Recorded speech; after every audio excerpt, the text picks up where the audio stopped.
My definition of nonviolence includes anything, any sort of philosophy or way of life or religious system that it doesn't resort to violence as a way of solving problems or as a way of doing life.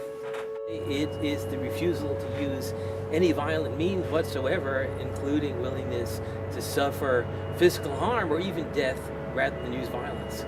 We have to strive for social justice, that everybody, every individual is treated fairly. I don't care what their walk of life is, what their race, creed, anything. When it comes down to it, treat yourself the way you want to be treated.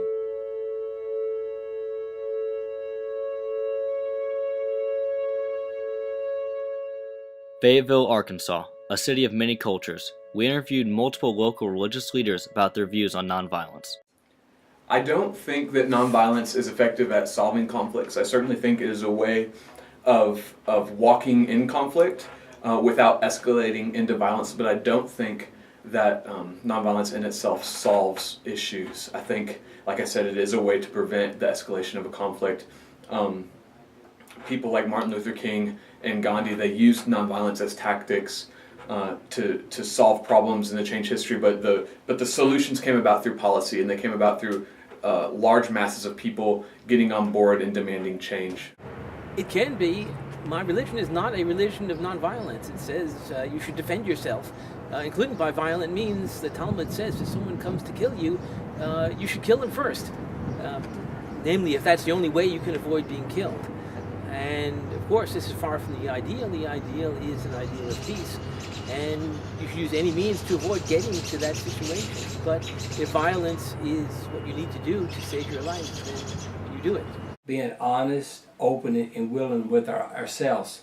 Because I feel, this is my own opinion, I feel like it starts with each one of us. And each one of us can build up what needs to be built in the community.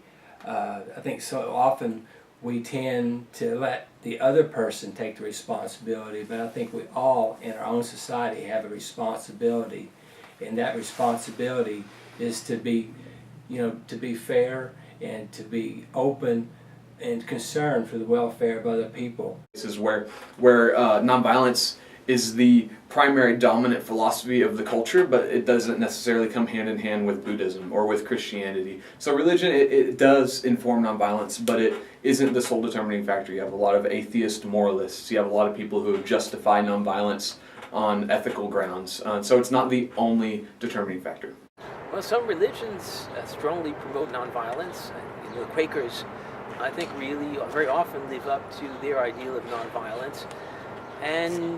But it varies a lot, it's religion, in a sense, can be no better than the people who practice it. And there's some religions that teach nonviolence, but their followers are violent. And some permit violence, but their followers are very peaceful. Do good to others, And, the golden rule, treat others as I want to be treated. And, that's kind of a per se, but if you just think about it, that's something, if we all would just think about and practice each day, treat the other person the way I'd want to be treated, and just think the response you get. Many local leaders find commonalities in nonviolence, but they also establish boundaries defining their practice of the belief. My personal limits for nonviolence, it's pretty simple. Just in any case in which my life is in danger or the people I love are in danger, I wouldn't be violent in any other case than those. But if it came down to defending my life or someone else's life around me, I would get violent. The end of my limits, I don't know. I've never really been tested. And I think I wouldn't actually know until the situation came up. Personal limits, I'm not a violent person and I don't promote violence, but I think there's different scenarios where violence would be very difficult for some of us not to be violent. Maybe like example with a family member being attacked, what would you do? If you're being robbed, what would you do? Nonviolence is the greatest force at the disposal of mankind. It is mightier than the mightiest weapon of destruction devised by the ingenuity of man. Mahatma Gandhi.